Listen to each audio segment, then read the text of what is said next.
All right. Dr. B, aka Dr. Adam Broderick Sawyer, aka Dr. Brody, whatever you want. Um, Call me Adam. I don't care. So we're talking about heart activations. We're commentating. So we just did that particular exercise. If you're watching this video, be sure to go back and check out the heart activation video and engage in practice, because that's what we're going to be commentating about. So heart activations, or working with energy in that way, it's about finding, in my view, and through practice and exploration, and in my time formally working with as a psychotherapist. Now I'm just more of a teacher. I find that it's all about experimentation and exploration. There's no one way to activate that heart center. So if you were practicing and you were maybe having a hard time tuning in, maybe you thought to yourself, let me envision, someone I definitely love. And then you're envisioning them and it's just like not working. You're not feeling that love, X, Y, Z. It's up to you to experiment.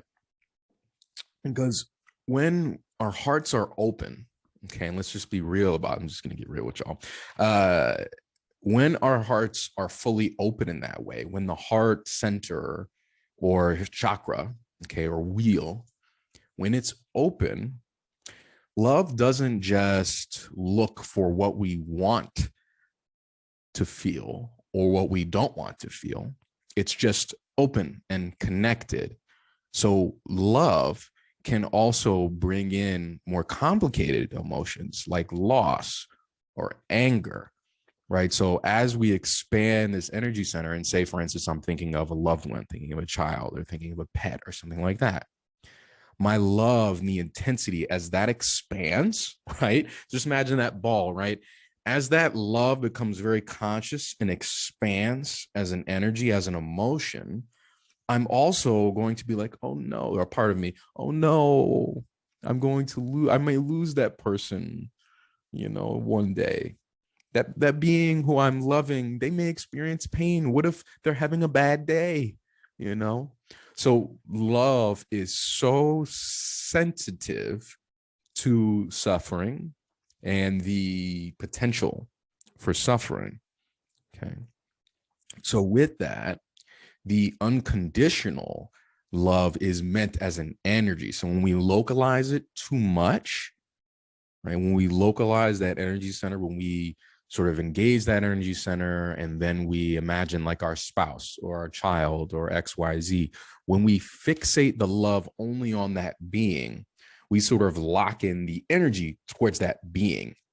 I hope this is making sense. Either way, it's just commentary. So when we only focus on that one energy, on that one energy connection and one energy cord, okay, just between myself and say like my child or a partner or whatnot, right? Now I'm localizing it, okay? And when I localize that energy, I lock it sort of into one channel, okay, which is okay, right? Especially as we're starting out, we're trying to learn how to activate that heart center, how to expand it. It has to start with those one energy cords, right? So I maybe think of my dog Yoda, or I think of a spiritual deity or a guru or something like that, right? It starts with localized fixation. And then there's a sort of dwelling or abiding, calm abiding in that heart center. So I'm thinking about my child, I'm thinking of my dog, and I'm like, oh, lovey-dovey feelings coming up, right? And then as that energy, it becomes more clear. Oh my God, I really love my dog. I really love my kid. Oh my goodness, I don't want to lose my kid.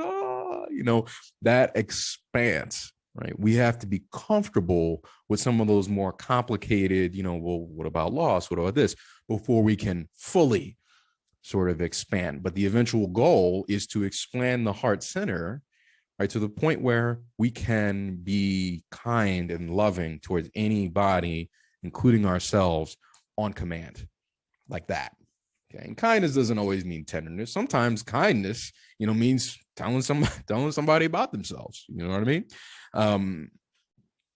But that heart center is quite uncompromising.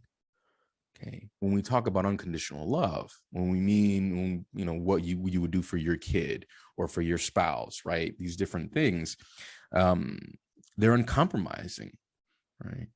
So if we can learn how to really engage that energy center and expand it, we can walk around with the level of uncompromising love, okay, and care, right? And desire to alleviate suffering whenever we see it, right? In an uncompromising sense, okay? So heart activations, you can use them however you really want to use them. At least for me personally, I like to teach people from, well, first of all, where I'm at. Number one, if you're ever trying to teach anything related to meditation or whatnot. So I try to teach from where I'm at, but I also like to teach in ways that allow you to use these tools how you want to use them and explore. This is about exploration. So, but this energy center, it wants to expand all the way. You don't have to work with it that way. Okay. You can keep it localized if you would like. Say if you are, you want to have a better relationship with someone, right? Say you maybe feel cut off from them or whatnot. Using this kind of activation can help you tune back into that energy. Okay. It responds. Okay. When you place energy on energy centers, right? Chakras, wheels, and we're talking about Chinese or Eastern medicine, Ayurvedic medicine, which is thousands, literally years older than Western medicine. So when Western science says pseudoscience, it more accurately means non-Western science. Okay. But this is about experimentation, right? I'm not saying don't go to your checkup, X, Y, Z. That's not what I'm saying. What I'm saying is these things have validity based on your experience of them, right? So when we play with these energy centers, right, we can sort of use our mind to attach ourselves to the energy center. And with heart activation, that's exactly what it is. You're taking something easily lovable, and then you're taking that idea and you're taking your mind and you're going, boom, right there. Okay. And then that level of mind's eye attaching with loving intentions then sort of makes that connection, right? You're relating to that energy center, but you need to speak its language for its energy to come alive, right? So when you take your mind's eye, okay, mind, we're maybe flying high. That's what the mind does. We take an idea that generates a feeling, and then we connect it with the intention and energy onto the heart center, right? And then we connect with that energy center, right? This is the same thing with any energy center, right? Now we're talking about the chakra wheel system. But really, this is with energy in general. If you want to connect, on an energetic level to your work more, if you want to connect to other people, you want to connect to whatever it is, attention, the universe deals in that, which is kind of common sense. But when we don't pay attention to where our energy goes, and then we start suffering, and then we're sort of suffering by accident. When I say suffering, I mean having a basic tension or knocking into things in life. There's no lubrication. Things aren't going well for us. Everything seems like a struggle. So the value of attention helps us maybe, focus on grounding, right? So if we are paying attention, we can see that maybe we need grounding, right? And with heart activations in particular, or with any particular energy system in the body, when you focus that energy with your mind's eye on that space and you use an idea that attaches or relates to that energy center, okay, then the energy sort of responds and synchronizes in a way. And then you get to explore. And I think that's the main, despite everything, I think that's the main point I want to get across with heart center, heart-based activations. They're for you to experiment with. You can experiment with, child, deity, ancestor, Maybe at the end of the day, imagining, an ancestor versus, your grandmother or something. Maybe those things are qualitatively different for your heart center. Maybe when you're more grounded, you have different experiences with the heart center. Maybe if you do this practice out in the woods, or if you do it in the car. See, there's a variety of situations, right, and settings that can provide a different experience. So the experience you just had or didn't have doing that during that exercise, switch it up. Feel free to switch it up. Switch up, whether you were using the light visualization, maybe that was really potent for you, right? Can you focus on having that light, that green light on your heart center while you're on a slow walk through the woods? Can you keep your mind's eye focused on that deity while your eyes are open?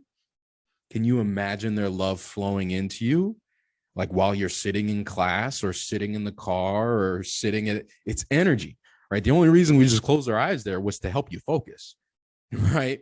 But when we practice this sort of visualization, we engage energy. It's energy. And when your mind is not laser focused, right? Your mind is not focused. If it's siphoning off energy, right? And that's why when our minds are too fast or we don't practice settling, we don't practice stillness, a lot of our energy can siphon in different places. So when we try to become more loving, and then we say, oh, well, I can't, or the heart activation, it didn't work, or whatever, these, I would say these final responses, that doesn't work for me. Like when we siphon off energy into different places and spaces, we can't devote the energy necessary to engage the thing that we want to engage with. And this is not exactly about chakras. This is about just life in general. If you want to be better at something, okay, say I'm, how old was I? 13 years old, former athlete, basketball. You can't see it here, but I'm like 6'4". I was bad. I stunk. So what did I do? I went into the backyard and I just practiced. I put my energy, into it, and then it yielded results. That's it. So attention training is also something that can help you experiment, with everything around you. But with this heart center, and this is me just kind of commentating on energy dynamics, and you can play with that however you want. But if your energy's scattered and you don't want to feel compassion, maybe you don't want to feel that open, that's okay. That you don't want to feel that way. But by using attention, exploration, breathing, breath work, you can get to the bottom of things for yourself. But really, again, this is just one example of here's what happens when you focus directly on this energy center, and here's how you speak its language. Every energy center has a certain language or style within the chakra wheel, system. So as you practice this particular activation or meditation, I think it's very, very, I'd say it's very important to stay grounded. Okay, number one. If you want to really expand your heart and you really want to kind of go all the way with it, some might call that enlightenment, some might call it realization, whatever. You want to continue to expand and really develop that center. And one of the first things I will, what I'll say is I teach from experience. And my experience with that was first really settling my mind.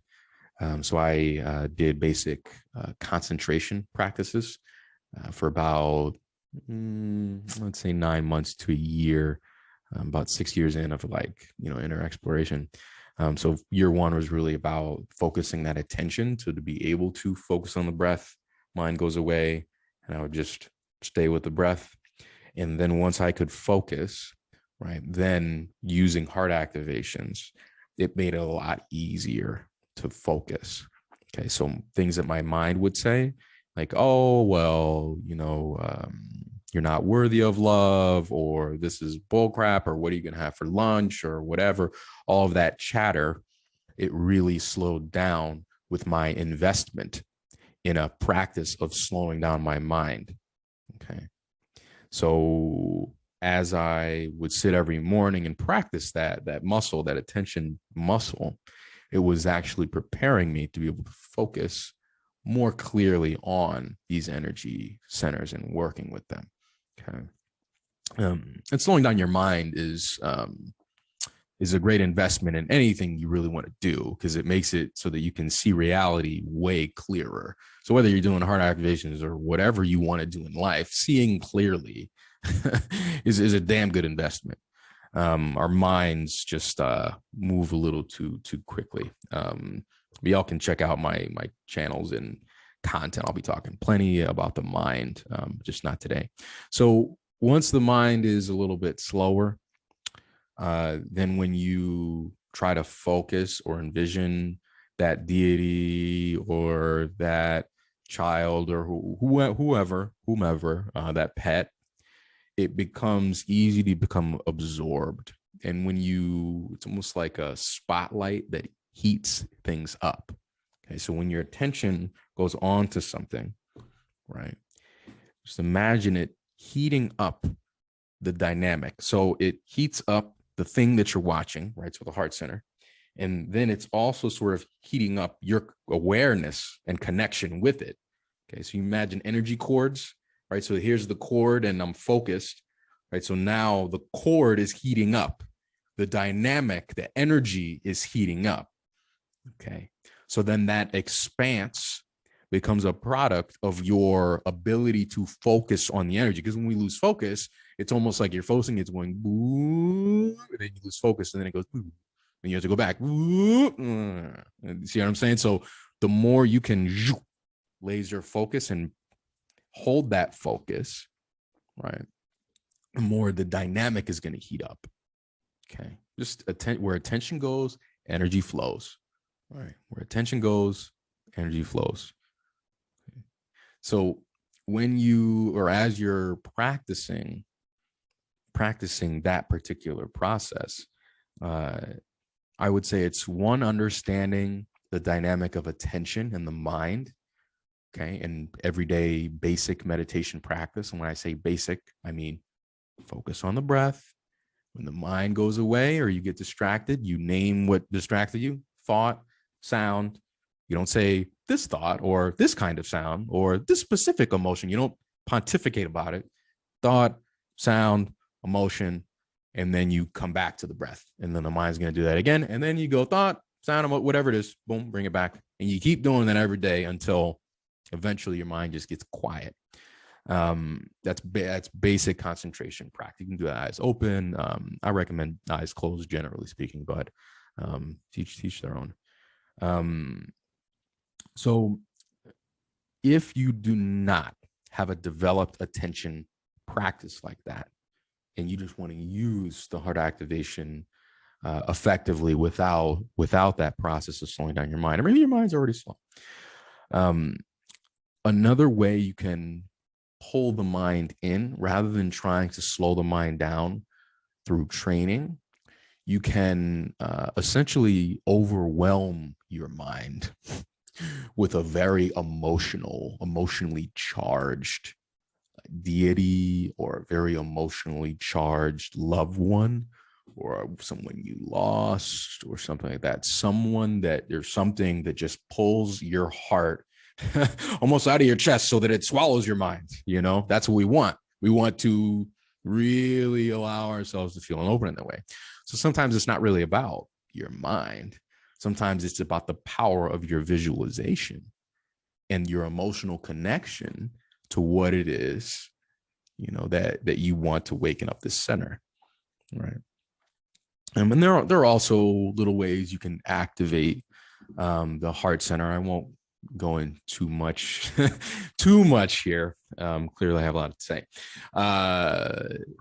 So I would say I'll give you one pro tip as far as activating that center.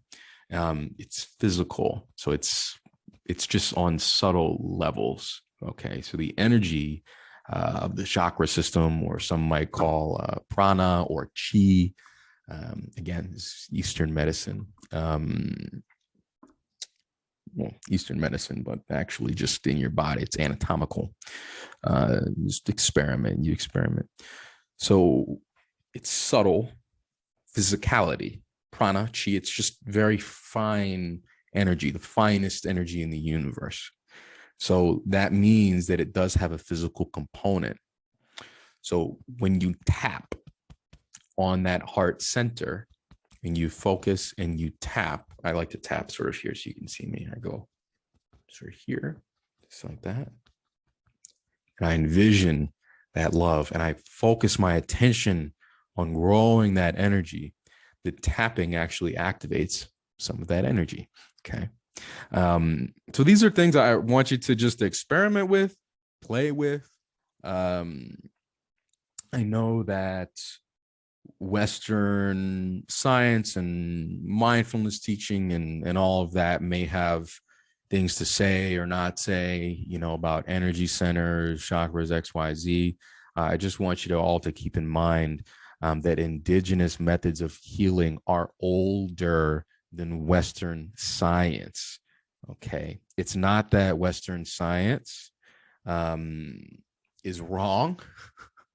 It's that it's not better than other methods. Okay. And we can use these things together. So if you are more interested in maybe the Western scientific components of compassion, you can go ahead and you can look that up. You can look up Western researchers and read the peer-reviewed papers and all that. If that's your jam, go right ahead. But these things have much more to do, in the way that I teach, at least, much more to do with the devotion of your energy by way of attention. Okay, so the more attention you devote to your physical insides and you play with your anatomy, right? Or rather, you just play with your attention, you'll discover your own anatomy, okay, your own energetic anatomy. And the last thing I'll say here is that if for whatever reason it was really, really hard to connect, it was just not happening, I recommend go back to the breathwork video. When our bodies aren't relaxed, we can't really connect to our bodies. We can't connect and get inside of those energy centers unless we have some ventilation inside of ourselves. So breath work, slowing down the breath, working with the breath, basic concentration meditation. If you had a hard time connecting to that, those are typically the two things I would recommend working on. If you couldn't access, we have to become more sensitive and in tune with our bodies and our centers. So I'm trying to think of anything else I'd like to commentate on. Not really. Just keep in mind that this is about energy. It's not localized. Like love is not localized onto a particular being. The love that comes from this center is unconditional. It's all pervading. When we focus on a particular being, all we're trying to do is generate energy that our mind can get behind. Okay. But I appreciate you all. Experiment. Don't just use these things that I talk about just in the way that I talk about them. Experiment, get creative, make it your own, discover new things for yourself, discover things beyond language, have those experiences. But the most important thing is just sitting down to explore, taking the time to sit, explore yourself, get to know yourself. And that heart center typically has a lot to say when we open to it and we engage it, when we explore it. So I appreciate you all. My name is Dr. Adam Broderick Sawyer, or Dr. B. I do mindfulness and meditation, compassion, coaching, mentoring. I put on customized workshops, do a little bit of consultation, a bunch of different things. If you're interested in more of my content, you can join my mailing list through my email in the description section. There's also my website. There are my socials. I'll also be having a lot of content, exercises, workshops, stuff like that coming out soon, which I'm really excited about. So if you like this stuff and you want more, I'm going to be really going at it the next couple months and cranking some stuff out. So go ahead and join my mailing list, join my socials, that sort of stuff. But I appreciate you all. And thanks for hanging out with me. I always love talking about this stuff. And yeah, it feels great that somebody wants to listen. So there you go. Well, y'all have a good one and peace.